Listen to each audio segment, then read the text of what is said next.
Hey everyone, and welcome back to the Movie Mates video. I am Matthew, of course, joined by my wonderful co-host and best friend. Callum, Hey man, lovely to see you. Now, it's been a lovely to see while you. since Callum and I have been on the podcast together, and today we're back with our review of the WandaVision series finale. So I'm going to pass over to Callum to explain what we're going to be talking about and the breakdown of what we're going to be discussing. So yeah, off to you, man. So this is the climactic conclusion to what's been so far.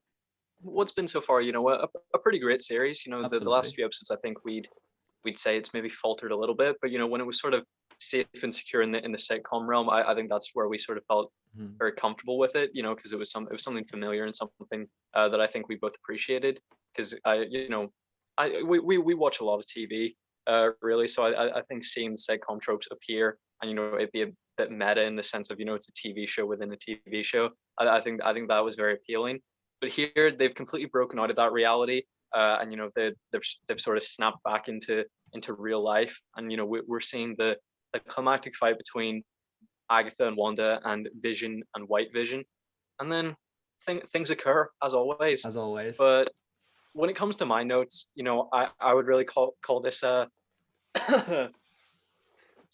you're When it okay. comes to this review, I would call my notes a bit more of a rant than a review, if I'm honest. There's a few diatribes thrown in there, Yeah. and I don't want it to come across as pathetic, but I just feel like there's going to be a fair bit of nitpicking and questioning for me, because personally I think the question answering within this episode was incredibly sloppy. Yeah, no, I'm absolutely the same as you, buddy. All of my notes are just, Why'd you do just this? well, yeah, exactly that. But yeah, just before we kick off today's episode, thanks very much to everyone who supported us recently. And of course, if you want to check out our other reviews of the WandaVision miniseries, you can check out our WandaVision playlist. All the episode breakdowns are there. And yeah, thanks again for supporting us this week. And our email and time codes are in the description below. So Callum, I'll just let you open the floor, mate, and I'll chip in where I can with this episode.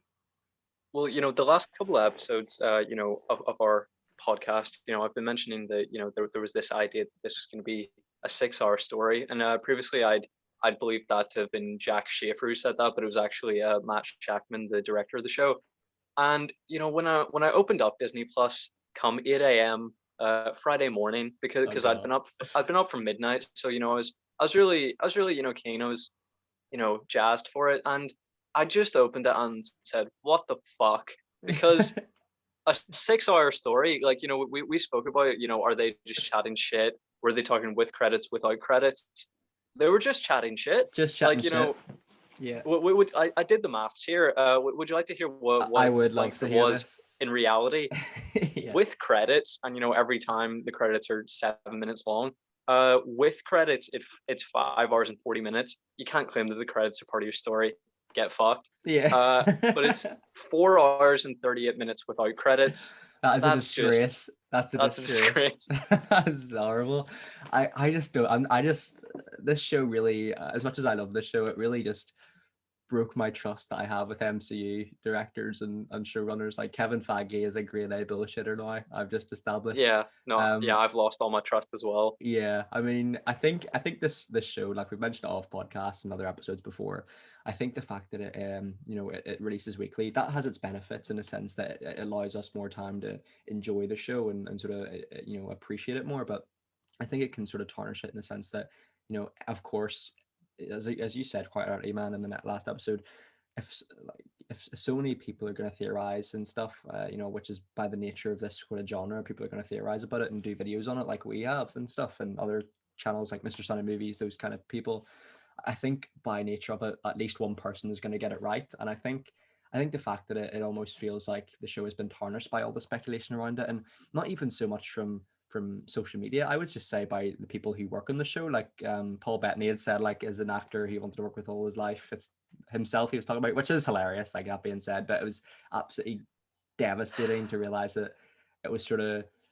I kind of think it was a little bit sort of not cruel because that sounds too harsh, but I guess a little bit unnecessary for them to do that. Like you got everyone so hyped up and then just took it away from us. You know what I mean? Like baby, like a candy from a baby. Do you know what I mean? But hey, well, that's just my take on it. What about yourself, dude?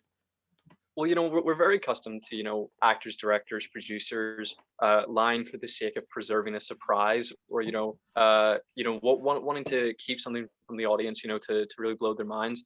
That's what we're hoping Tom Holland is doing by, adamantly denying the fact that Tobey Maguire Hope and so. Andrew Garfield are in the next Spider-Man film. But here, it's the complete opposite, where they lie, and then get us excited for things that don't happen. Like, Yeah. so why would you ever expect that to turn out well? Like, you're just turning your audience against you. Like, Mhm. I would say Paul Bettany's is probably, I don't think Paul Bettany's is even the most egregious of them, because his sort of his claim came out of nowhere. There was no, he just said unprompted that there was this, great actor he was going to work with. But I would say the bigger issue I had was with Teona Paris, who said that, I can't wait for you to all see who the aerospace engineer is. I think that's actually a worse That's example, because heartbreaking. that there was Yeah. something within the show that we gravitated towards, and that everybody gravitated towards and theorized about, and she picked up on that and then decided to troll people. Whereas Mhm. Paul Bettany just said that, as a joke, Yeah, and then of it sort of course. snowballed from there. She knew what she was doing. I think Paul Bettany was just, in it for the meme. Yeah, yeah, I think so. I think you're absolutely right. And we've we ourselves had a few theories as to who's going to be the big bad. And this episode, it is just revealed that there could potentially be something that's a darker, bit more of a malevolent force that could be in Doctor Strange film. But I think here it just is, it's the show wants us to sort of think that, yeah, it is just Agatha, and by the end she's the only really supervillain in the show that shows up, to be honest. And I think oh, the actress, oh, I forget her name. It's Catherine something, is it, or Catherine Hahn. Catherine Hahn? She's absolutely incredible. I think she's absolutely fantastic. I've seen a few shouts for her to be nominated for an Emmy and things like that, which Mm. would be cool. But no, I think although disappointing, there's no Mephisto, there's no other sort of malevolent supervillain there. I think her performance alone in the show, it really does wonders. Like, she's incredible. Yeah, I think her performance as Agnes, I find a lot more Yeah, likable. I mean, of course, yeah, that's a more likable character, but I mean, even the performance was a bit warmer. I didn't yeah. really No, I love think you're the definitely Agatha right. Yeah. character. But when it comes to villains within the show, the other sort of bad guy within it is Hayward. And we talked about him previously, and you'd sort of been a bit optimistic in thinking he was maybe a bigger deal than he was. But when it comes down to it, I'm gonna lay out what his plan was. His whole plan seems to be take apart original Vision for potential weapons, and then that was changed, when Wanda made her visit, to the Sword headquarters, and then she spontaneously created a new Vision. So instead, he decides to get the original Vision back online, which needed Wanda's magic to do so. In order to use the original Vision to destroy the new Vision. So, I mean, it's very complex, but like, I get it's you. stupid as It's so well. I'll dumb. be I'll be honest. Yeah. Like, I have no idea why he wanted to do this. What did he have to gain? Like, I'm just wondering, what was it that he just wanted twice as many weapon building materials or twice as much vibranium? Because if so, like, I feel like that's no more an issue as him, doing that to the original Vision's body. Like, what exactly has he done Yeah. that's illegal or immoral? Yeah. Like, Yeah. because he was taking apart the original Vision's body. So what's the issue with him using, his government, sort of procured weapon to take down this other weapon and then use them all for weapons? Yeah, that's so true. I love in this episode how at the start of the show his plan sort of he seems like quite a nice guy, like quite a noble guy, just wants to do the best. But by the end, it just turns to like, yeah, just shoot these kids. You know what I mean? Like, goes really dark with Yeah, that. fair. That was dodgy. Yeah, that was Yeah, fair. yeah. But I mean, I just think this whole episode, I should have mentioned this to you off podcast, man. As much as it was I think it's a very good episode on its own. I think it works as a finale. One thing I think it doesn't work well with is the amount of side characters that it just abandons. I mean, there's characters in here. I mean, we'll get started on Evan Peters in a minute, but Yeah, like, Jesus Christ. I mean, there's Monica, Darcy, Jimmy Woo. I mean, there's so many characters here that are so integral to the show, in my opinion, and they just, I mean, Darcy's in it for like 10 seconds. I think that's a borderline disgraceful. Like, that is not, that is no, that I'm not having that. Like, that is awful. And how I they mean, she gets handled. she gets a villain takedown at least. She does, yeah. She has a good scene. That being said, I think you're right, and I think for me, this episode, one thing about the show, I will say, like I didn't expect it to go down sort of the mystic sort of Scarlet Witch sorceress sort of route, where it's like she is an entity, like a supernatural sort of like Phoenix style character, which is interesting. I'm just not sure if I can look back and watch Age of Ultron and still be convinced that that's what they were planning all along. Do you know what I mean? Like that's, I think, I think it's a very interesting development. It's definitely not where I would imagine the show would have went down, which might sound silly given that I already knew that it was connected to Doctor Strange 2 somehow. But I think it's an interesting route that sort of this Scarlet Witch is like this malevolent force on her own. She's just like an entity that someone has to assume. So I think that's a very interesting route, but a lot was left unexplained really in this show as well, which is interesting. Yeah, it does seem, we sort of talked about a few. I think it was last week, when Catherine Hahn, Agatha announces that this is chaos magic and that she was the Scarlet Witch, Yeah, and we sort of talked about what connotations that had, in regards to mutants, and here I think we get the confirmation really that she's just a mythical witch and not a mutant. So my question is, what effect did the Mind Stone have on her, and also why does Pietro have powers? hmm Because I doubt there's a mythical speed god that he's embodied. Salvatore. No, but yeah, I think it's interesting. Also, you mentioned Pietro there. That Evan Peters, Pietro, or rather Ralph in this show, still somehow has super speed, which I don't know has been explained. How does he have abilities? I think by that point, she was still you know using her powers on him, so I guess she was able to give him speed, but that seems as much like spontaneous creation as anything in Westview that's made by Wanda. If you Yeah, can give someone powers, I feel like I feel like that's a bit of a step too far, with her yeah, level of magic. yeah, But definitely. if we Man. want to talk about Evan Peters, what a monumental waste. At the very least, we do find out that he's Ralph, but Ralph himself is a nobody. I just feel that Agatha was her own eyes and ears for the rest of the show, so I have no idea why she created this fake Pietro persona anyway. To sort of put onto Ralph. I guess it was just to fuck with Wanda. Like she was sort of Yeah, insulted by like the hubris of the creation of Westview.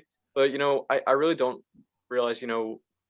I don't know why she didn't just play along. I don't know why she played along for the first 6 episodes of the series. Instead of just snapping Wanda out of it immediately. yeah, But when it comes to Evan Peters, I think it's just insulting, because he's such a great actor, and I think Marvel was wantingly hyping us up, for his appearance. Or he wasn't officially confirmed to be cast, but the casting, they knew exactly what they were doing, and then it just amounts definitely. to a boner joke. Yeah, definitely. And it kind of feels like, his introduction was just pointless. If you remove that character from the show, it's no different, really. So I think like they just didn't know how to handle his character whatsoever. I think that character has such great potential as well, and they just ruined it for a silly gag at the end. I think that's like a classic MCU thing to happen, though, isn't it? That's such a classic.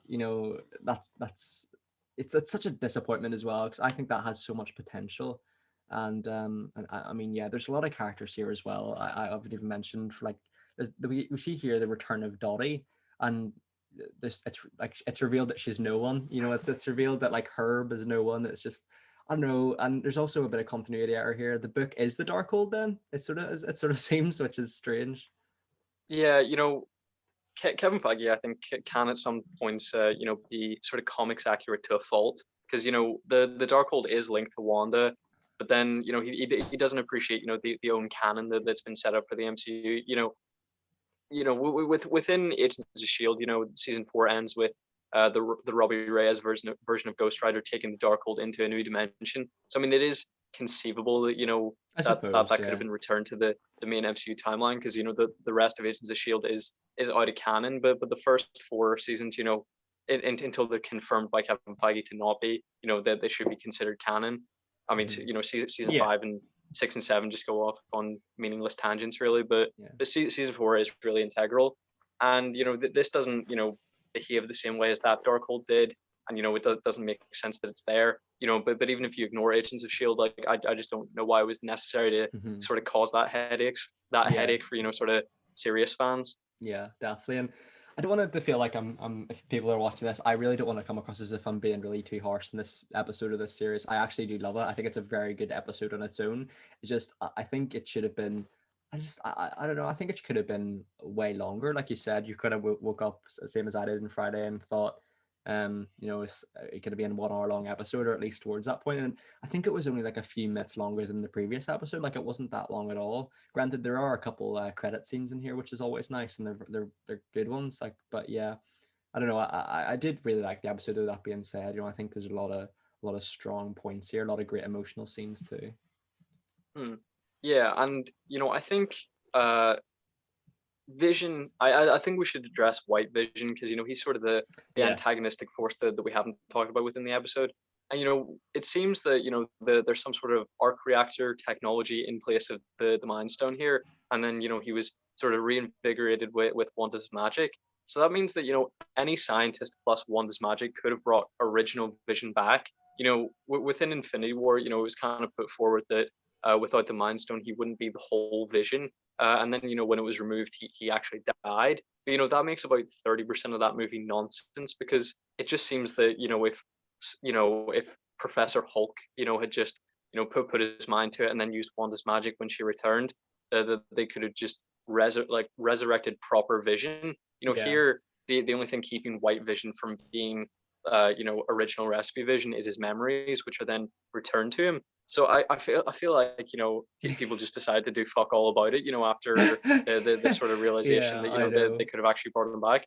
And White Vision now seems to seemingly be the whole version of Vision, but then he just fucks off and doesn't seem to care Where about does he Wanda. go? Yeah, where the fuck's he going? Like, he's never seen I again. thought maybe he says to Wanda's version of Vision that his intention is to come there to destroy Vision. So I thought in the moment when he said I am Vision, I thought that he was going to destroy himself, and that was going to be his mission completed. But then he just fucks off. But he seems to have all his memories. Yeah, his eyes change. It's weird. Like, it's clearly him.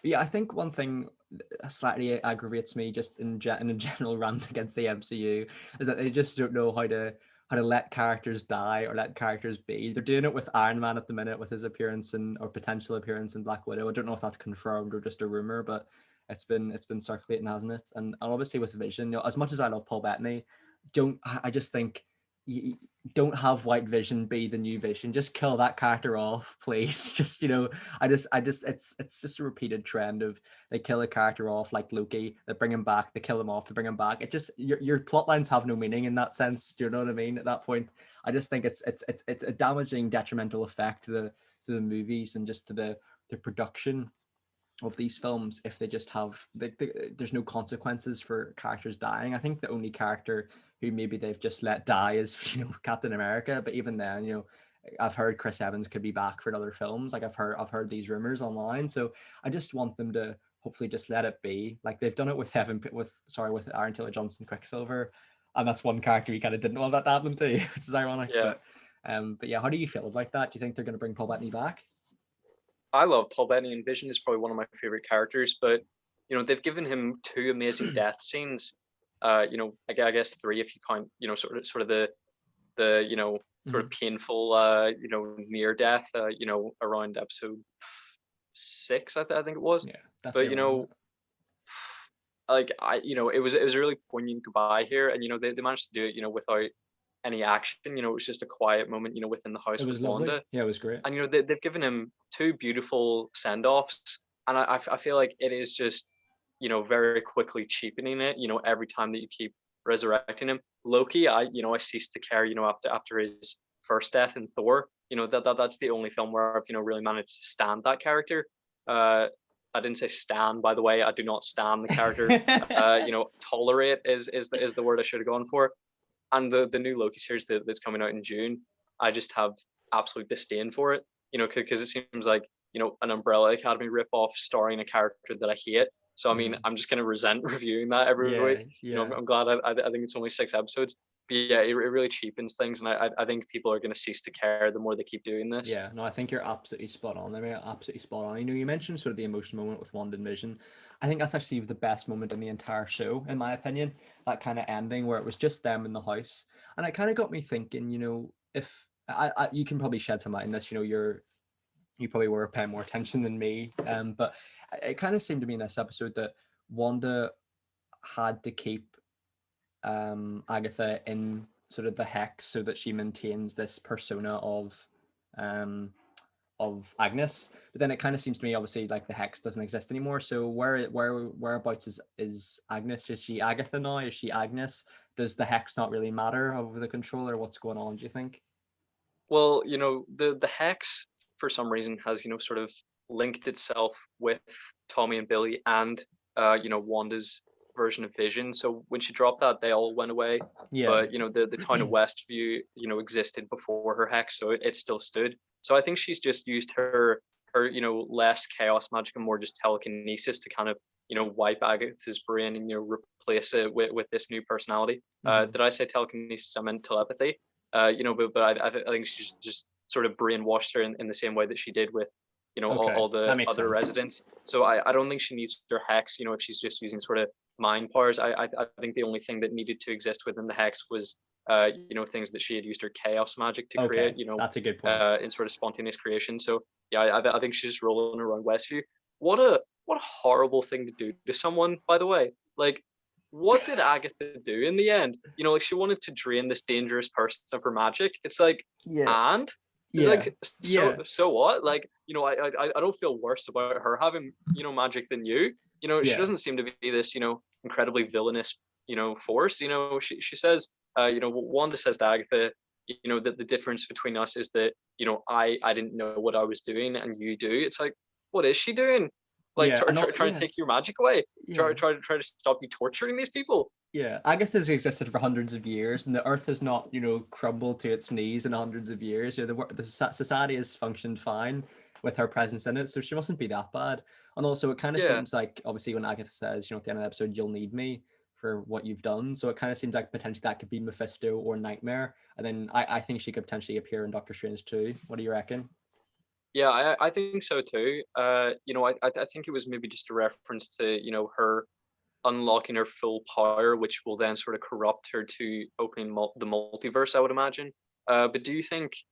I mean, pretty much, the answer to opening the multiverse is Wanda. I think, I don't think that's really in question. She's of course, in Doctor Strange 2, and Mm-hmm. I think she has to be, the cause of that. But do you think that that's going to be sort of for noble reasons, like going into, you know, find different versions of her kids, or find the same ones, and maybe hell is considered maybe a different dimension, a different Earth, maybe It's a good within this shout. sort of universe. It's So definitely do a you think possibility. it's a noble reason like that, or do you think she'll have gone insane? I think one of the maybe potential issues with the Wanda characters that I don't think the filmmakers know whether to make her like a full blown villain or like a hero. I think to be honest, one of the strengths of her character also lies in that in between where she's sort of, you don't know which way she could go. But I think for me, with that final credit scene, it could potentially be that she's looking for another version of her kids, or they're out there somewhere. Maybe the Vision and the two kids have been transported into the multiverse and they're just in there somewhere. But I just put it this way: I just hope Sam Raimi can handle that. I like it because I think he's one of the strengths of the Raimi Spider-Man films is that they're grounded stories about this just teenager who has everyday problems like you and I. But I just hope that he can handle this sort of multiverse with explosions and loads of characters and action spectacles. You know what I mean? I just hope he can handle it. I just worry that it's just, do you know what I mean by that? Like the Spider-Man Yeah, I Raimi mean, films are very his different. genre is, yeah, his genre Yeah. is low budget B horror films. Yes, He's most famous for yes. like making, like, as you said, Spider-Man and the Evil Dead films. So yeah, it seems it's very out of his wheelhouse, but not necessarily out of his potential. Yeah, I know. I mean, Agreed. Agreed for Kevin sure. Feige, Kevin Feige plays it safe. I think every director is really just a mouthpiece for Kevin Feige and Marvel Studios. So I mean, they're not really going to let him do anything that's so weird and out there that it's unapproachable to mainstream audiences. So I don't think it's I don't think who the director is ever an issue. I think they like to bring on big names or weird shouts, or like Yes. you know introduce new directors, but it's really just them enacting Marvel's vision. So I feel like I feel like it's not going to make a massive difference who it is either Yeah, way. yeah, that's a good point. That's a very, very good point. Like, I suppose Kevin Feige, he does know what he's doing. Like, he's a very successful man. So hopefully, fingers crossed. Like, I think that movie has the potential to be one of my favorites in the MCU. If it's done right, I think it has real potential to be amazing. Yeah, because I don't love Doctor Strange or that character really, but I think if they surround him with enough characters that I do like, I think it'll potentially be amazing. Yeah, 100%, 100%. I was just going to mention Wanda's new costume because before we've seen her go through 2 or 3 iterations and none of them have been particularly impressive or comics accurate, and I think we were all really just craving that headpiece, and I Yeah, just wanted to say I love the costume. it's great, isn't I it? think it's 100% amazing, and the moment of her like taking control of her power for me was perfect. Yeah, absolutely incredible. The costume looks a brilliant mix of comic accuracy, but also it works in the universe created. It's kind of how they did Vision. Like, I think Vision looks absolutely incredible as well. Just that whole design from Age of Ultron, I love.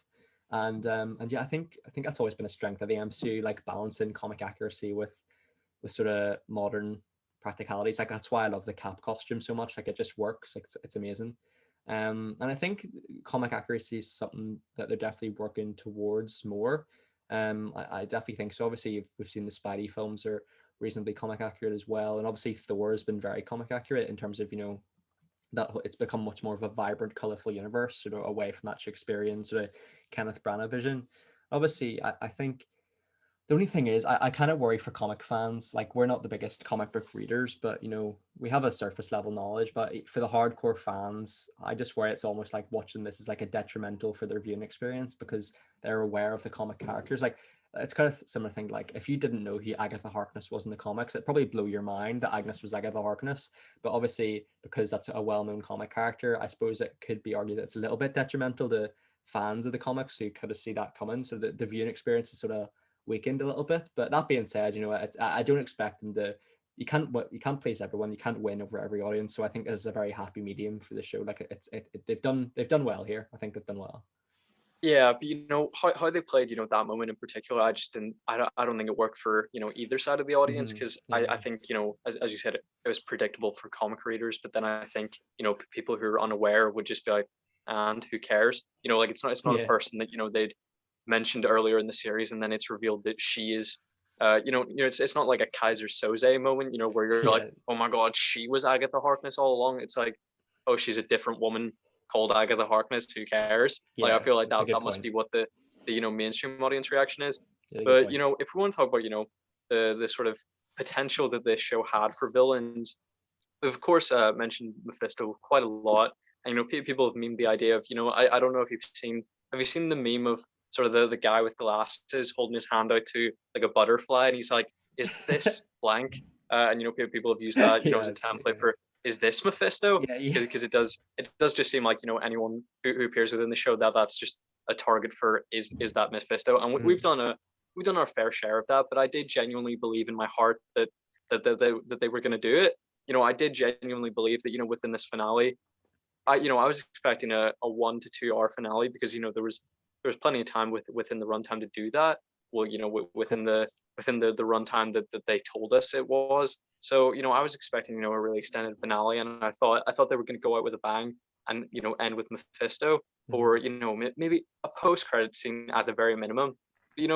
People sort of meme the idea of people wondering that, but honestly, I think it's a very fair assumption, or a very fair Oh yeah, expectation that definitely. Mephisto would appear, because when it comes to the comics, Mephisto is the reason for Tommy and Billy's existence. I think presenting one without the other to me just makes no sense. Yeah, it's a very smart point you've made there, buddy. And I think one thing I actually think we sort of haven't really spoken about, but next week is sort of the assembled, sort of the behind the scenes of the show, and I think that's going to tell a lot as sort of the vision that they start, no pun intended there, of where they're like sort of they started from and what they went to achieve. Because I actually think when you take away the sitcom aspect of the show, it becomes a generic sort of action show that doesn't have any sort of meaning. Like, I think the sitcom, whoever had that brainwave is an absolute genius in my opinion. Like, that is a masterstroke of so it is, to be honest with you. So I think if you take away that, the show becomes infinitely worse. To be honest with you, I think that it's like we were kind of saying, the first sort of half of the show is incredible. The second half is still very, very good in my opinion. I think it's very strong. It just doesn't stack up to those first three episodes. I remember reviewing them with you, and we were sort of blown away. Like we didn't expect it to be that good. But they're incredible, and I think for me, like we were kind of saying, the show has always been a little bit tarnished by speculation and its impact for the future. And obviously, we haven't touched really on the credit scenes, but I think for them as well, there's potential there for sure. I mean, did you want to talk about sort of the scroll aspect there? Because I've seen a few people saying potentially Hayward could be a scroll or things like that. Yeah, it seems that the friend that she's referencing, must be Fury, within the base that we saw at the end of Spider-Man Far From Home. Hmm. So, I suppose this is setting up Captain Marvel 2, which, I mean, we don't really know the date if, when this new season, or, this new Disney Plus show, Secret Invasion. We don't even know what year that's coming out. We just know it's in development. So it's sort of it's unknown whether that leads into Captain Marvel 2, or whether that's a follow up to Captain Marvel 2, as a response to the events of that movie. I definitely feel like the sheer amount of scrolls that we see that are now present within the universe are, well establishing, that storyline going forward. But how do you think Monica really plays into it? Well, it's interesting. I actually think the Monica character is one of the bright spots of the show. I think she's a very good sort of side character there that could be very interesting. Obviously, there's a potential sort of conflict between her and Captain Marvel, which would be interesting. So I think the Secret Invasion TV show really excites me actually, because I think there's so many different routes that could go down. To be honest with you, and the only thing is about with these Disney Plus shows, I think we won't see just for all of them in general. I just don't think we won't see any like groundbreaking revelations, because I think Kevin Feige is a very smart man. Like he knows his audience. He knows that not every family who watches the films will tune in to watch WandaVision. Although it's the most popular TV show in the world, it's never going to have the audience of an Avengers film or anything like that. So I kind of think that potentially with these kind of shows, you're not going to have the most universe impacting revelations just because of the nature of it. Like, I don't know if that makes sense, but I think he's just going to leave it for all the films, like the Captain Marvels, like the Black Panthers, like the Thors, just to have those big reveals in there and big cameos. But I don't know. What do you think in that? Do you think that's true, or what do you reckon? I think that's absolutely true, and it really makes me feel quite deflated, Yeah, honestly, because yeah, I know. you invest, not only are you investing, because I think honestly at this point a 5 hour investment is not big.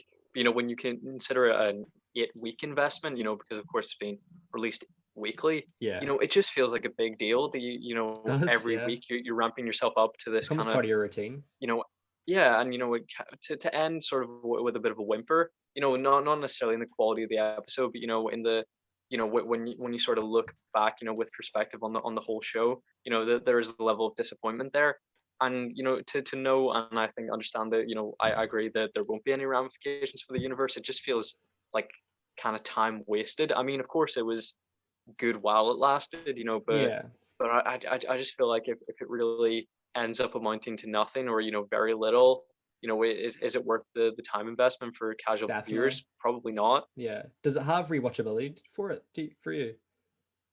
I don't think so. I think I'd maybe go back and rewatch episodes 1 to 3, but I think episode uh 7 onwards sort of embittered it, and Yeah. embittered me towards it slightly. Yeah. No, I think so. I think so. I think also the fact that the credits are so long as well. It's sort of a little bit even now at the end of the series, it's still a lot to take in that a good percentage of the TV show's runtime is just 7 minutes of credits, which is really, really strange.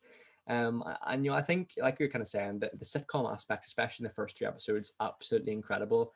I think it has some of the strongest episodes of any Marvel TV show. Like one that springs to mind for me is the Halloween episode when they're all in their comic accurate costumes. That's one of my favorite episodes of any Marvel TV show. It's right up there with for example, the Jessica Jones finale. I was a big fan of, where there's a good few episodes of Daredevil in there as well. But I don't know. I think this show, although a very disappointing one in terms of reveals and those kind of things, it's a very strong TV show. I think they should be proud here. I think they did a really great job. Yeah, I think people with this show are going to sort of aggressively defend it, and say that it's people's fault, for setting their expectations too Yeah. high. But I think that ties to future movies that Wanda will appear in. A villain that is the answer to the kid's existence and answers to the big questions that we had throughout the episodes. I think those are all reasonable requests. I think I think so. as you I said, think so. Marvel made a massive mistake airing it weekly, and honestly, that's on them. And I have written that they can get fucked. For all the trolling. Just to Yeah. give some examples. The aerospace engineer either being Nobody or Monica. And I do think that must have been it. Her arrogantly referring to herself. Mhm. Being like, yeah, Where do you see this I know guy? someone. Yeah, I Yeah, think yeah, I so. know I someone. think you're right. Yeah, I you think know that there was that. There were no cameos, the runtime was a lie, and the casting of Evan Peters culminated in a boner joke. It all just led to a massive infuriation. yeah, one thing I think that really stands true to me, what you said there, man, is that people will passionately defend the show. I think this is a show is going to have a cult following for years. Like it's going to be that show where people say that was the TV show I grew up with, or like I love this TV show. It has even now when I'm watching sort of Mr. Sun and Movies breakdown and stuff, like people absolutely love this, and you rightly so. It's a fantastic show, but like I think I've definitely fallen victim to over the past just because you love something so much. I just you're almost sort of feel like it's immune from criticism. But I think that's one thing here that people should acknowledge. Like I think for me, like we're kind of saying, the weekly release is a mistake. But that being said, I think the quality of the show, episode wise, is second to none in terms of superhero comic shows. It's absolutely incredible. They've done a remarkable job. And to be fair, if before the show even started, I think I'll be honest with you, mate. It wasn't the most hyped TV show I've ever experienced. I was more hyped for, still am more hyped for Falcon and Winter Soldier. But the fact that the show started so strongly and became my most hyped TV show in a while, that stands to reason. That stands true to how good the initial few episodes are, aren't they?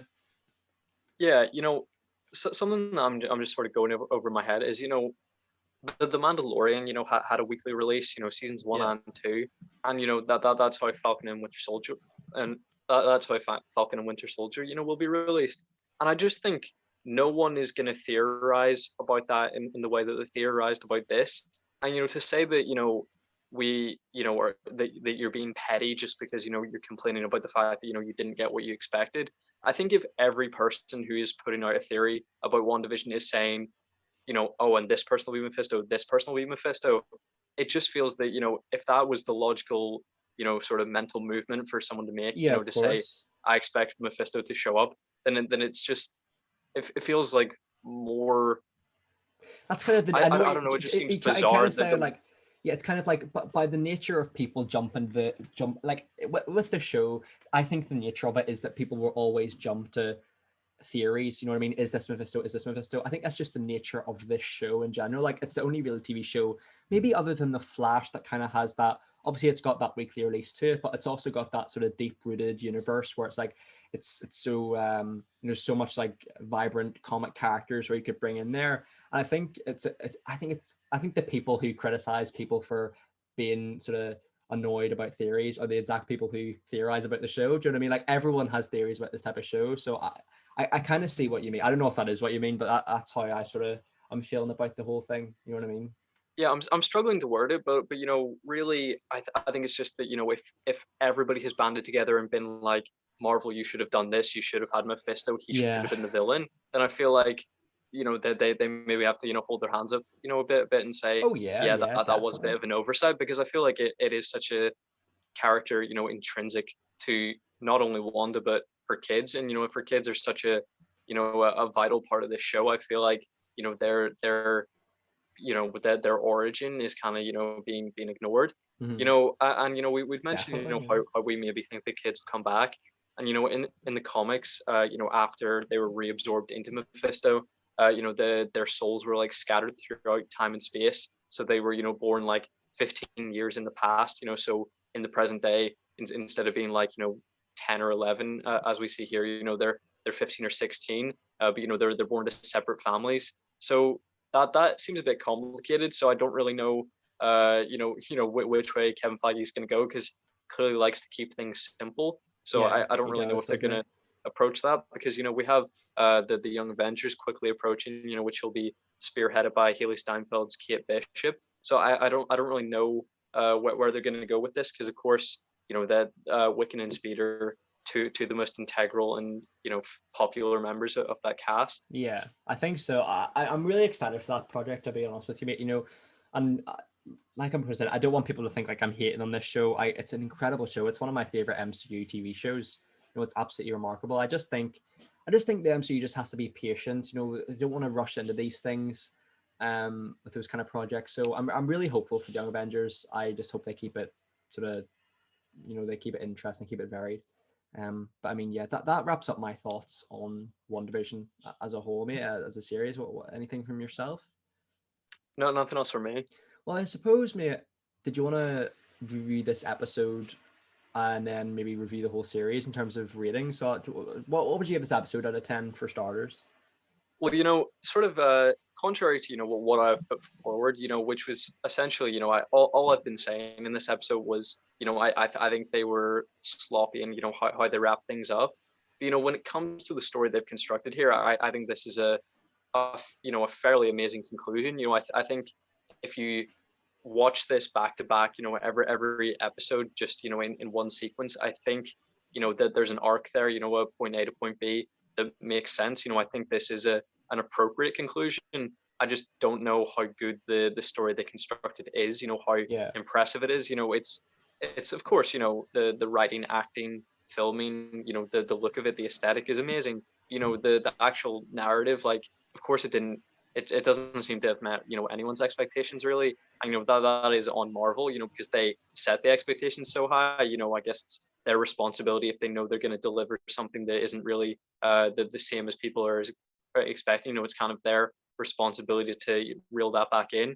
That they didn't muster any surprises in the whole series. There were no cameos, nothing in it was a big deal. So it stands to reason that people would be disappointed. I really don't think they should be surprised. And I know that Matt Shackman, the director, already said that he's expecting a lot of disappointment with the finale, and I think we're going to see that. I haven't really heard much, but I've been intentionally avoiding it, but before we talked about it, but I haven't really heard the wide consensus. But I think as an episode, as a piece of the puzzle, I think it's great.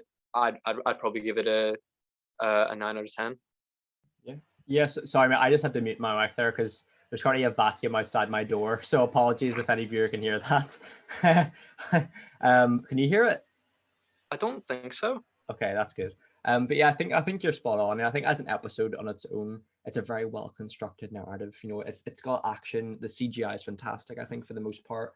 And I think it handles those emotional moments really well. I just think for how it wraps everything up, it was sloppy. It didn't know how to deal with side characters. And I think it sort of, I think this show could have ended a lot better. Put it this way, it started a lot better than it concluded. But that being said, I think as an episode, I'm really intrigued to see the public sort of view of this, the perception of it, because I think it could divide a lot of people. But for me, I think an excellent series, an excellent episode, although very disappointing in some instances. So I'll probably give the episode a 9. And then in regards to this series, it's going to be a very difficult one because I think if I remove all my sort of theories and all that, I think if you remove all that context behind it, it's probably like a 9. But with how it deals with those kind of things, it's maybe like an 8. I think I'm gonna have to read it differently. So I am. Yeah, I agree. It is a difficult call, honestly, because I think if you compare it to the rest of the MCU, I think it is probably, within the top 5 projects that they've made. Right up there. With Captain America, the Winter Soldier. Not that they're in any way alike. But I think I know quality what you wise, mean, yeah. Even with how stripped back and simple it is, it's nowhere near as like integrate fuck's sake, intricately woven as the first 6 episodes would have you believe. It does kind of fall apart when they get into the It does, MCU yeah, it does. action as promised by Paul Bettany. It does kind of fall apart, but I still think it's right up there. It's just not what I expected. Yeah. So I am disappointed, but I think on a rewatch, I'll probably learn to appreciate it. It's just it's still pretty raw right now of being like Of course, I a get bit that. of a letdown. But I think with time and consideration, I think we'll probably be won over a bit more. But right now, my immediate reaction is that it's probably Yeah, I'd go in between your two and say an 8.5. Yeah, I think that's spot on. Yeah, I think that's spot on. That it's been a very interesting sort of arc in the channel reviewing it weekly. We haven't really done this for a show before. But Riverdale's kind of an exception because we sort of did that a bit last year as well. But what WandaVision was a really good start, I think, for this kind of TV show episodic review in the channel. So it's been really fun. And of course, this video, well, I say it's probably a podcast, I'd say, in terms of length now. Depends, but yeah, I think so. this podcast will be added to our WandaVision playlist as well. Whereas we said at the start, you can check out all our WandaVision episode reviews if you want to check it out from the start. But yeah, I mean, thanks very much for today, buddy. I appreciate your time, and thanks very much everyone who supported us recently. Please be sure to like, subscribe, and comment your thoughts on WandaVision down below. We'd love to hear them. And of course, time codes on our email, moviematespodcast@gmail.com is there if you want to ask us any questions or suggest any podcast ideas. So yeah, awesome. Thanks very much for today, man. Thanks very much, everyone. Thank Hope you. you guys are all well, with your family and friends are all safe and well too. Take care and bye bye. Bye bye.